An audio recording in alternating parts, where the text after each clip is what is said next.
Hello and welcome back to the Joyful Soul Creates. Today I'm sharing a project I made for Skull and Cross Buns, and I actually made this as one of the demo products using the unicorn bundle that's exclusive to Create and Craft TV. As this video goes live, Emily from Skull and Cross Buns will be starting her first TV show on Create and Craft, so I'll have a link to that down below if you'd like to go and see that, so you could go and watch that. And if you missed it live, you can watch it on catch up over the next 7 days as well. So I hope you'll have a look and you might see some of my cards there. For this card, as I said, I'm using the I Believe in Unicorns bundle, and I'm going to start off by stenciling a background using the medium stencil that comes in the bundle, and this stencil is exclusive to the bundle, so you won't get it elsewhere.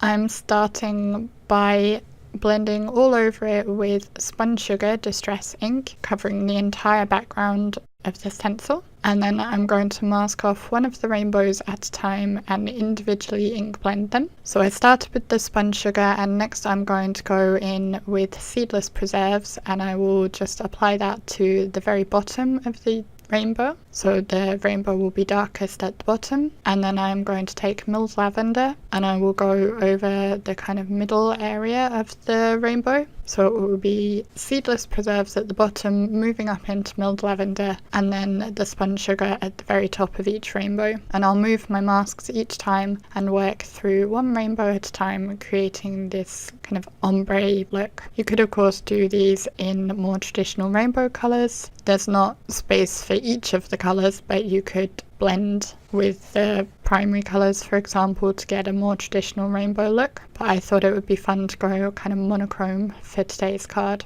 And I'm just using post-it tape to mask off each of my rainbows, and I'm just moving the post-it tape each time. As I'm using the same colour family, it didn't matter too much if there was a little transfer of the colour off of the tape, so I didn't mind reusing them over and over again. And I didn't need them to stick down perfectly as well, just as long as they're covering the rainbows that I'm not working on at that moment. And I'm working on a Teflon craft mat. Actually, this one is designed for your kitchen. It's not a craft mat, but it's pretty much the same thing, so I decided to get one of these. And it just helps me keep my craft area clean, and also it's a good starting point for some ink blending. It's good to start off the paper and move on to the paper, but in this case I started on the stencil rather than on the craft mat, so it didn't make too much difference. Here I'm doing two rainbows at the same time because I was able to mask off in such a way that it was easy enough to do that. And then I will move on to the last rainbow. You could also do each rainbow in one colour.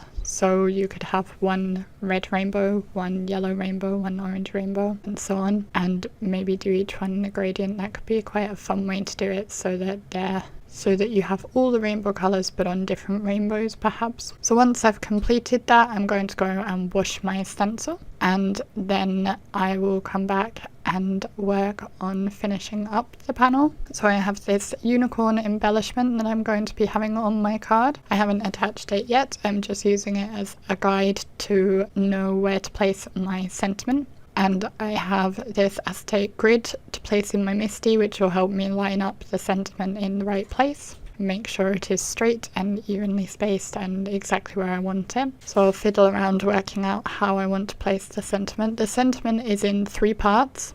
So I'm going to try I Believe in You, or stamp I Believe in You. And actually the stamps say I, believe in, and yourself.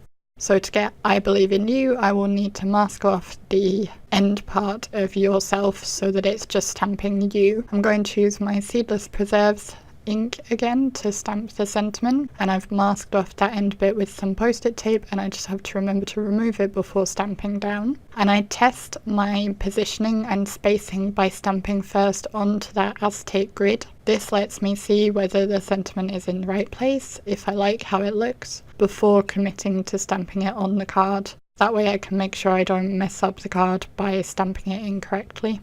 So once I'm happy with it, I remove the acetate and I'll stamp it directly onto my panel. And then I'm going to use some Tombow monochromatic liquid glue to adhere the panel to my card base. And this is an A2 card base, a kind of pinky colour, pinky purple, which I thought went well with the colours of the card. and I've cut my panel to be just smaller, I think about 1/8 of an inch smaller on each side, so that there's a bit of a reveal all the way around. And then I will use my same liquid glue to adhere my unicorn and just put the glue all over the back. And even though it's a kind of semi-clear embellishment, I didn't find that the glue shows through, so it didn't bother me to have the glue on the back. So I'll just press him into place next to my sentiment where I had planned to have him. And once I'm happy with the position, I'll put an acrylic block on top to hold him in place whilst the glue sets. And that completes my unicorn card. I hope you enjoyed it, and if you would like to get this bundle, make sure you check out the Create and Craft TV channel. I will have a link to the website down below. I'll have another card next week using this bundle, so be sure to check back for that as well. If you enjoyed this video, please do hit the like button to let YouTube know you want to see more of my videos. You can subscribe by pressing the button on screen now, and there are also a couple of videos that you may find interesting. Thank you so much for watching, and I will see you next time. Bye!